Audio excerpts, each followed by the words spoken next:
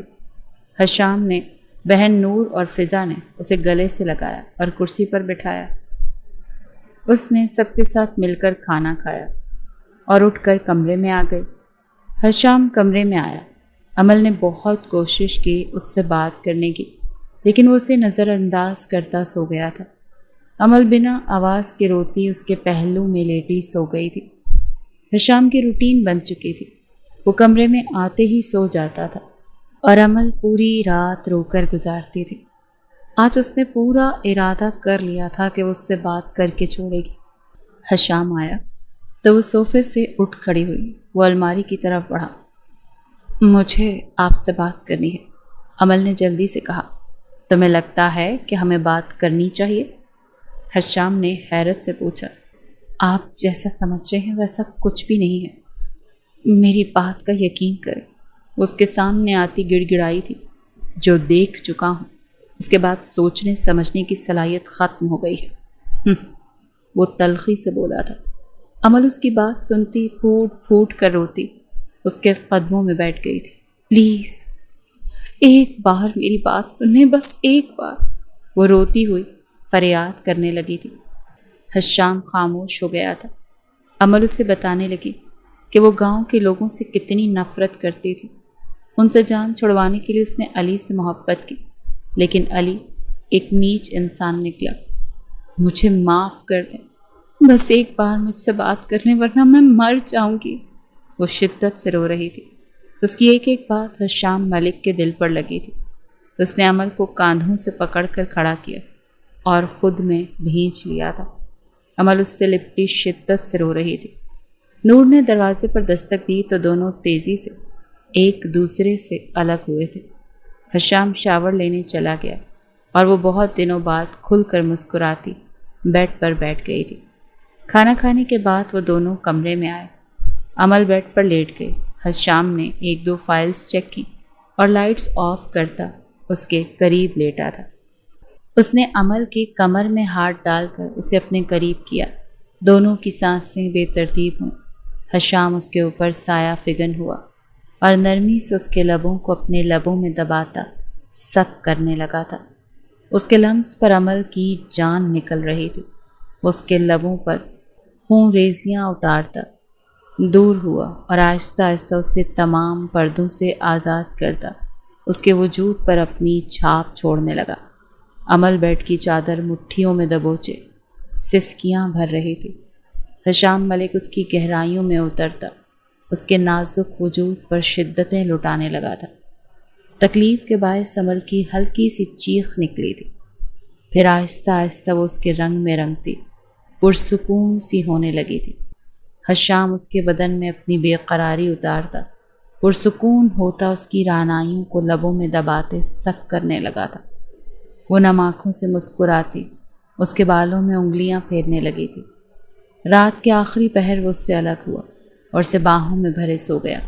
عمل اس کے سینے میں چہرہ چھپائے سوئی ہوئی تھی۔ صبح فجر کے وقت حشام نرمی سے اٹھا اور شاور لے کر چلا گیا۔ اس کے جاتے ہی عمل کی آنکھ کھل گئی۔ وہ شاور لے کر باہر آئی تو نور اور فضا لان میں ٹہل رہی تھیں۔ وہ ان کے پاس آئی اور تینوں آپس میں باتیں کرنے لگیں۔ فضا، حشام اتنی صبح صبح کہاں جاتے ہیں؟ عمل نے سوال کیا تھا۔ بھائی تو مسجد میں نماز پڑھنے جاتے ہیں۔ اس کی بات سن کر عمل حیران رہ گئی تھی۔ اوپر والے نے اس کا مقدر کتنا خوبصورت لکھا تھا۔ وہ کچھ دیر ٹہل کر کمرے میں آئی۔ اتنے میں حشام بھی آ گیا تھا۔ وہ بے اختیار ہوتی اس کے گلے لگ گئی تھی۔ اللہ خیر کرے، آج اتنی حسین صبح، وہ مسکرا کر بولا تھا۔ حشام، مجھے ماما بابا سے ملنے جانا ہے، اس نے نم آواز میں کہا تھا۔ اوکے میرا بچہ، ناشتہ کر لو پھر چلتے ہیں، وہ اس کے لبوں پر لب رکھتا مسکرا کر بولا تھا۔ عمل کھل اٹھی تھی۔ دونوں نے ناشتہ کیا اور اجازت لے کر شہر کے لیے روانہ ہو گئے۔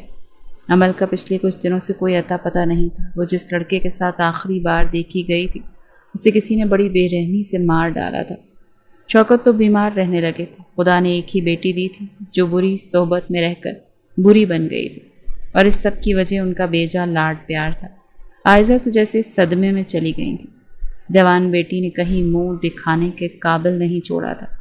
کار پورچ میں گاڑی آ کر رکی۔ دونوں گاڑی سے نکل کر گھر کے اندر داخل ہوئے۔ عمل بی بی، ملازمہ نے عمل کو دیکھتے ہوئے خوشی سے اونچی آواز میں کہا تھا۔ کھانے کی ٹیبل پر بیٹھے شوکت اور عائزہ نے بے یقینی سے دروازے کی طرف دیکھا۔ عمل کو سامنے دیکھ کر عائزہ جلدی سے اٹھ کھڑی ہوئی۔ عمل بھاگ کر روتی ہوئی ان کے سینے سے لگی تھی۔ شوکت بھی بیٹی کو زندہ سلامت دیکھ کر رو پڑے۔ حشام آگے ہوا اور سلام کرتے ہوئے شوکت سے گلے ملا۔ حشام کو دیکھ کر وہ دونوں میاں بیوی بہت حیران ہوئے تھے۔ ماما، حشام میرے شوہر، عمل نے مسکرا کر بتایا تھا۔ اس کی بات سن کر وہ دونوں خوشی سے جیسے سکتے میں ہی چلے گئے تھے۔